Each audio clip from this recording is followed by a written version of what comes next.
గెలిచిన జాగంటే ఎవ్వరికైనా పాయరమే కదా. మళ్ళా మళ్ళా చూడాలనిపిస్తుంది. ఈలైనప్పుడల్లా పోయి చూసి రాబుద్ది అవుతుంది. ఎట్లా కొట్లాడింది, అట్నుంచి ఎంతమంది దొరికొచ్చింది, గట్టిగా నిలబడి ఎట్లా ఎదిరించింది, మొత్తం యాదకొస్తాయి. తగ్గాఫర్ నడిచిన లడాయిలో గెలిచిన జాగను ఎవ్వరం మర్చిపోం కదా. మరి మనకే ఇట్లుంటే ఇక కేసీఆర్ సార్ ముచ్చట ఎట్లుండాలి?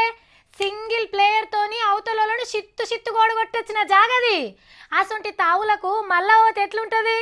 ఆ స్వాగతాలు, ఆ మర్యాదలు, చుట్టూ కెమెరాలు, గాలి చోరవన్నంత మంది లీడర్లు. ఏహే మస్త్ అనిపించింది అనుకో రాదుండ్రి.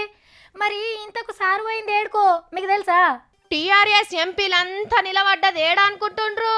పార్లమెంట్ గల్మ ముంగట. అగ్గో బండి రానే వచ్చింది. మున్పు ఎంపీగా ఉన్నప్పుడు తెలంగాణ కోసం గిదే పార్లమెంట్ లో కొట్లాడిన కేసీఆర్ సారు ఇవాళ తెలంగాణ రాష్ట్ర ముఖ్యమంత్రిగా అడుగుపెట్టిండు. సక్కబోయి మోడీ సార్ను కలిసిండు. గులాబీల గుత్తి చేతుల పెట్టి శనార్థులు చెప్పి పొత్తుల హైకోర్టు ఇడగొట్టుడు, ప్రాజెక్టులకు పైస సాయం మీద మాట్లాడిండు. ఆడికెళ్ళి పైసల మంత్రి అరుణ్ జైట్లీ సార్ను కలిసిండు. అప్పట్లు ఇస్తామన్నాయి అన్ని ఇయ్యాలే అని కోరిండు.